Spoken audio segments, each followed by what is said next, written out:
इंधन दरवाढी विरोधात सायकल रॅली काढत राज्यपालांची भेट घेतल्यानंतर काँग्रेसचे नेते पत्रकार परिषद घेत आहेत। थेट जाऊया।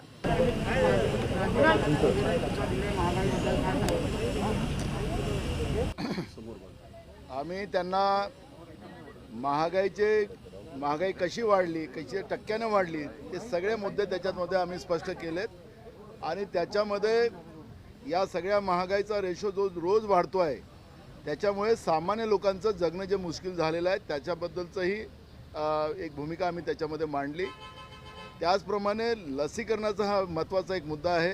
आपण पाहतोय की आज लसीकरण झालं नाही म्हणून पर्यायाने त्याला लॉकडाऊन करावं लागतं। केंद्र सरकारने कालच प्रधानमंत्र्यांनी सांगितलं की अजूनही कोरोनाचं संकट गेलेलं नाही आणि म्हणून लॉकडाऊन हे अत्यावश्यक आहे आणि म्हणून सरकारला ते नाईलाजानं करावं लागतं।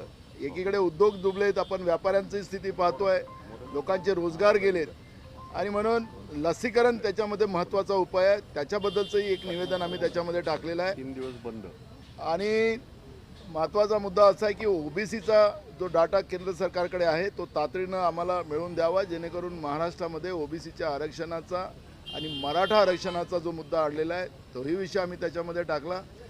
3 काळे कायदे जे शेतकऱ्यांविरोधी बनलेले आहेत ते केंद्र सरकारने तातडीने रद्द करावे ही मागणी आम्ही त्याच्या माध्यमातून केलेली आहे। मला वाटतं की माननीय राज्यपाल महोदयांना जे आज आम्ही काँग्रेसच्या वतीने जे निवेदन दिलेलं आहे त्या निवेदनाचं आणि अजूनही राज्यामध्ये 17 तारखेपर्यंत हे आमचं महागाईच्या विरोधातलं आणि या मुद्द्याच्या साठी आमचं जे आंदोलन सुरू आहे त्या आंदोलनाचा मॅसेज देशाच्या केंद्र सरकारकडे जावा आणि म्हणून आम्ही आज या ठिकाणी निवेदन दिलेलं आहे। आमची मागणी याच्यामध्ये आहे की तातडीनं महागाई कमी करावी, ओबीसीचा डाटा त्वरित द्यावा, मराठा आरक्षणाचाही तातडीनं निकाली काढावा आणि लसीकरणाच्या याच्यामध्ये तातडीनं लस महाराष्ट्राला लोकसंख्येच्या आधारावर तातडीनं उपलब्ध करून द्यावी आणि शेतकऱ्यांचे 3 काळे कायदे जे केलेले केंद्र सरकारने रद्द करावे ही मागणी आज आम्ही राज्यपाल महोदयांना दिलेली आहे।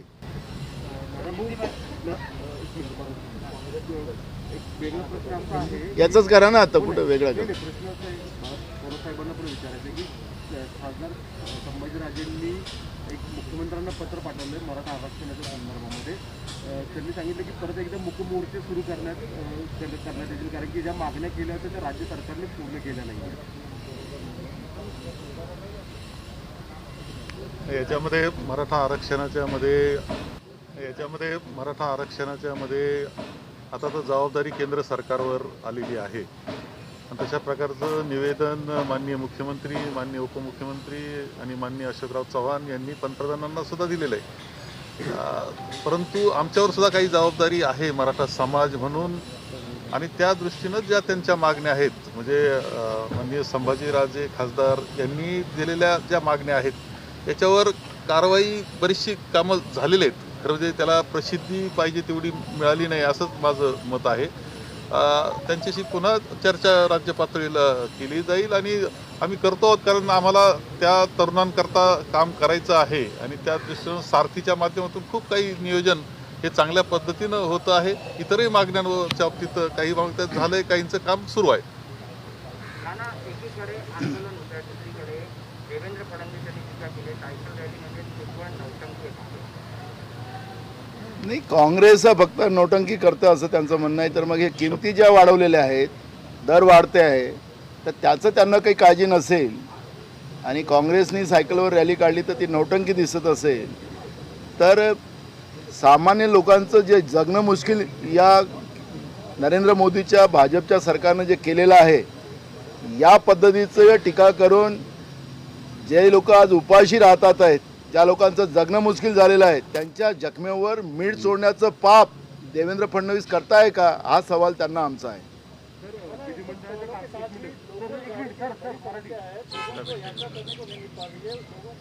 ये पहले ये इशू कर लेते हैं, मैं हिंदी में करता हूँ। हमने माननीय राज्यपाल जी को आज निवेदन जो दिया है उसमें जो डीजल, पेट्रोल, गैस और एलपीजी का जो कीमतें बढ़ाई गई है वो तुरंत कम करने के बारे में निवेदन दिया है और और ओबीसी का डाटा जो केंद्र सरकार के पास है, जो महाराष्ट्र में ओबीसी के आरक्षण का प्रश्न खड़ा हुआ है, वो तुरंत उसको न्याय मिलने के लिए केंद्र सरकार ने डाटा देना चाहिए। मराठा आरक्षण का भी जो इशू है, जो माननीय सुप्रीम कोर्ट ने केंद्र सरकार के तरफ ही इशारा किया है, वो भी प्रश्न जल्दी छूटना चाहिए। जो 3 काले कानून किसान विरोधी जो नरेंद्र मोदी की सरकार ने बनाई है, वो तुरंत रद्द की जाए। और वैक्सीनेशन जो है, महाराष्ट्र की जनता को ज़्यादा से ज़्यादा लोक संख्या के आधार पर दे। महाराष्ट्र की कैपेसिटी है कि रोज़ 10 लाख लोगों को लसीकरण कर सकते हैं, वैक्सीनेशन कर सकती है, लेकिन हमें जो मिलता है कोटा, कभी 1 लाख मिलता है, कभी मिलता ही नहीं, और कई सेंटर आज बंद है। और इसलिए वैक्सीनेशन के लिए वैक्सीन केंद्र सरकार ने ज़्यादा से ज़्यादा महाराष्ट्र को देना चाहिए, ये मांग हमने की है। और मुझे लगता है कि माननीय राज्यपाल महोदय जी की तरफ से निवेदन सरकार की तरफ जाने के बाद ये सभी बातों को तुरंत निर्णय लिया जाएगा, ऐसा विश्वास हमारा है। अगर केंद्र सरकार ने हमारे निवेदन को उस तरह की मांग पूरी नहीं की तो कांग्रेस यह आंदोलन और तीव्र करेगा, ये भी इशारा हम केंद्र सरकार को देते हैं। आप लगातार संगठन बढ़ाने के लिए काम कर रहे हैं, संघर्ष कर रहे हैं, बोल रहे हैं, लेकिन एनसीपी के नेता शरद पवार को ये पसंद नहीं है और आपके बड़े नेता और जो प्रभारी हैं वो भी आपको छोड़कर मिलने जाते हैं उनसे, तो क्या पूरी की पूरी बातें उनके हाथ में है? देखो, शरद पवार साहब राष्ट्रवादी के अध्यक्ष है, मैं कांग्रेस का अध्यक्ष हूँ। वो अपने पार्टी बढ़ाना की कोशिश करते हैं, वो उनका अधिकार है। मेरे पार्टी को बढ़ाना मेरा अधिकार है, और कोई शरद पवार साहब हमारे पे नाराज नहीं है। बीजेपी को ये जो महाविकास आघाड़ी की सरकार को तकलीफ में लाने की कोशिश बार बार की है। हर बार उसने, जैसे जिस दिन सरकार बनी उसी दिन से उन्हें कहना शुरू किया 1 महीने में सरकार गिरेगी, 1 महीने में सरकार गिरेंगी। वो उनके साथ जो एमएलए है, उनके साथ कुछ नेता लोग गए हैं, वो भाग ना जाए, इस तरह का माहौल बनाकर सरकार को डिस्टर्ब करने की कोशिश बीजेपी की तरफ से चलती है। और मुझे लगता है कि संगठन और सरकार, ये दोनों में फर्क होता है। सभी पार्टियां अपने अपने संगठन बढ़ाने की कोशिश करना उनका अधिकार है, और उसका किसी को विरोध होने का कोई कारण नहीं।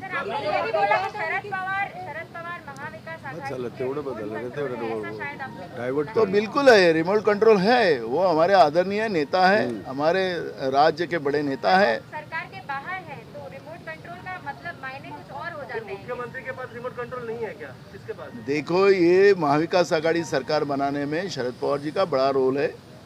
और आज मुख्यमंत्री जी हो, बाला साहब जी हो, अजीत दादा हो, तीनों जो चेहरे हैं ये सरकार के, तीनों को मार्गदर्शन आदरणीय शरद पवार जी करते हैं, और उनके ही मार्गदर्शन से सरकार चल रही है, इसलिए वो रिमोट कंट्रोल है। अभी बीजेपी का एक बयान आया है कि एनडीए सरकार जो है कहीं ना कहीं कंफ्यूज है, क्योंकि इनको नहीं पता कि सरकार चला कौन रहा है, सीएम चला रहा है या शरद पवार चला रहा है। तो बीजेपी के इस बयान पर क्या कहेंगे? अब बीजेपी को जो भी बोलना है बोलने दो, उनको हम लोग वो सब चीज़ों को हम लोग ख्याल नहीं करते। 5 साल ये सरकार चलेंगी, 5 साल की सरकार में वो कितना भी करे, क्योंकि उनको जो हमारे लोग उधर गए हैं सभी, क्योंकि उनके तो खुद के पार्टी के तो लोग है नहीं, उनके विचारधारा के लोग नहीं हैं, उनको वो भागना चाहते हैं वहाँ से। उनको रोकने के लिए ये व्यवस्था बनाई जा रही है।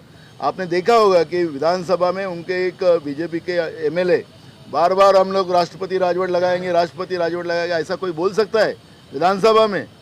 लोगों को डराते हैं वो लोग। आपने देखा होगा कि भास्कर यादव को कैसे बोल रहे थे कि अनिल देशमुख कर डालेंगे, तो हमने उनको तुरंत जवाब दिया। इस तरह के व्यवहार करने के जिनको संस्कार नहीं, ऐसे लोगों के बारे में हम लोग बात भी करते नहीं। इलेक्शन में आप लोग डर रहे हैं कि स्पीकर की इलेक्शन ओपन तरीके से लिया जाए, सीक्रेट बैलेट ना हो। देवेंद्र फडणवीस खुला आज इल्जाम लगा रहे हैं कि डर रहा है महाविकास। देखो, राजू जी जब देश के प्रधानमंत्री थे, उन्हें एंटी डिफेक्शन लॉ, पक्षांतर विरोध कानून जो लाया था, उसके आधार पर देश के सभी विधानसभाओं ने, देश की लोकसभा ने, राज्यसभा ने और हमारे महाराष्ट्र के विधान परिषद ने भी इस कानून में बदलाव किया है। सिर्फ महाराष्ट्र की विधानसभा का उसमें वो कानून में बदलाव नहीं हुआ है। वो बदलाने का वो उस कानून के आधार पर वो बदलने की ज़रूरत थी, और राज्य सरकार वो बदल रही है, तो उसमें डर की बात और ये नहीं है कोई हम कोई अलग कर रहे हैं, ऐसे तो कोई बात नहीं है। विधान परिषद का मैं आप लोगों को और उनको अगर पता नहीं होगा तो मैं बताना चाहता हूँ आपके माध्यम से, विधान परिषद के सभापति का चुनाव वो मोशन से होता है, गवर्नर की तरफ आने की ज़रूरत नहीं है। और वहाँ पे हाथ खड़ा करके वो इलेक्शन होता है। तो विधान परिषद में एक अलग कानून होता है और विधानसभा में अलग कानून होता है। अगर वो इस तरह की बातें कर लोगों को गुमराह करने की कोशिश अगर अपोजिशन करना चाहती है तो वो करे, क्योंकि लोगों को गुमराह करते करते ही राज्य और देश में सत्ता उन लोगों ने ली और देश को बर्बाद करने का और देश को बेचने का काम बीजेपी के माध्यम से आज हो रहा है और पूरे देश की जनता जानती है। ओबीसी मोर्चासाठी बारामतीची निवड का केली? त्या भागातल्या लोकांची मागणी आहे की बारामती हे मध्यभागी पडतं आणि म्हणून आम्हाला तिथं आंदोलन करायचं आहे। ते मला निमंत्रण द्यायला आले होते ओबीसी संघटनेचे लोक आणि त्यांचे प्रश्न आहेत। आज आरक्षणाचा सगळ्यात मोठा प्रश्न निर्माण झालेला आहे। तर बारामतीला गेलं म्हणजे ते काही केंद्रशासित भाग नाही किंवा काही हे नाही आहे, तर त्याला काही वेगळा राजकीय अर्थ लावून पॉलिटिकली त्याच्यामध्ये गेन कोणी करण्याचं कारण नाही। ते सामाजिक मेळावा आहे आणि त्या सामाजिक मेळाव्याला मी जाणार आहे।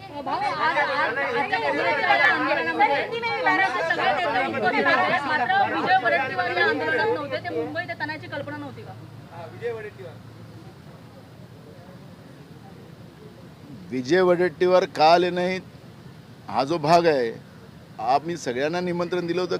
काय आता काही अडचणी असेल, काही बैठक असेल, ठीक आहे, आमच्या ऑफिसला विचारतो की सगळ्यांना माहिती दिली की नाही। हां,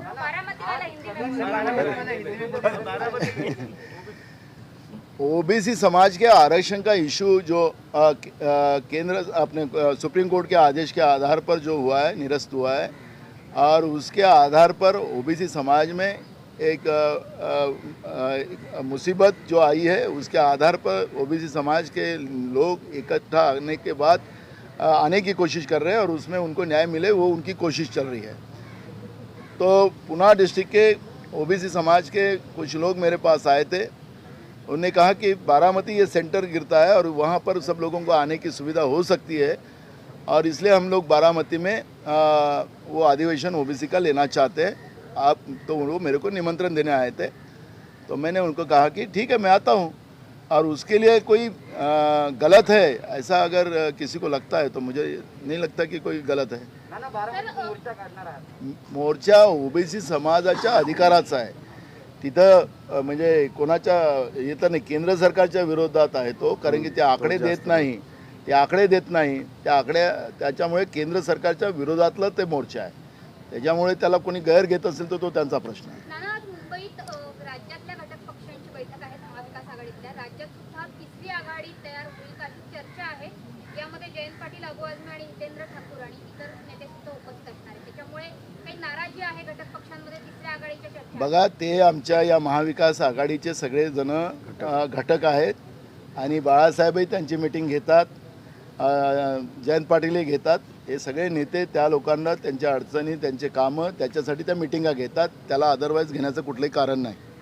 छगन भुजबळांनी आज भेट दिलेली आहे सागर बंगल्यावरती देवेंद्र फडणवीस यांची आहे। ओबीसी आरक्षणासंदर्भात हवी ती मदत करू असं आश्वासन आता देवेंद्र फडणवीस यांनी। बघा, महाराष्ट्राच्या महाविकास आघाडी सरकारला ओबीसी आरक्षणाबद्दलची चिंता आहे। राजकारणाच्या पलीकडे जाऊन ओबीसी समाजाला आरक्षण मिळालं पाहिजे ही भूमिका सरकारची आहे। म्हणून सरकारचे मंत्री छगन भुजबळजी, कारण की केंद्र सरकारकडे डाटा आहे आणि केंद्र सरकारकडचा डाटा मिळवायचा असेल तर भाजपचे महाराष्ट्रातले जे कोणी नेते असतील त्यांना भेटलं आणि त्यांच्याकडून तो डाटा काही सरळ आम्हाला देऊ शकत नाही, कारण की आपण पाहिलं असेल की स्वतः राज्याचे मुख्यमंत्री, उपमुख्यमंत्री अशोक चव्हाण साहेब गेलेत आणि ही सगळी भूमिका त्या ठिकाणी मांडलेली होती, पण अजूनपर्यंत केंद्र सरकारचा कुठलाही रिप्लाय त्याच्यामध्ये आलेला नाही।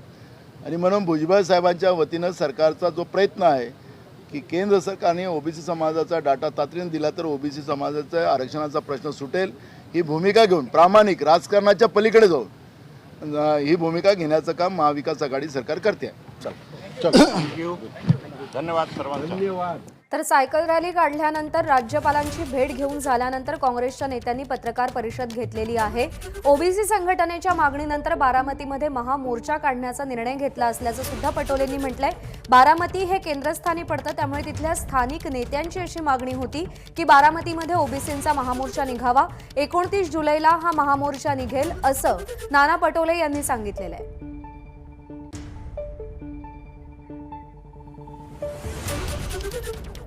दरम्यान शरद पवारांसंदर्भात कोणतीही नाराजी नाही. शरद पवारांच्या पुढाकारानं, त्यांच्या मध्यस्थीनं हे सरकार स्थापन झालेलं आहे.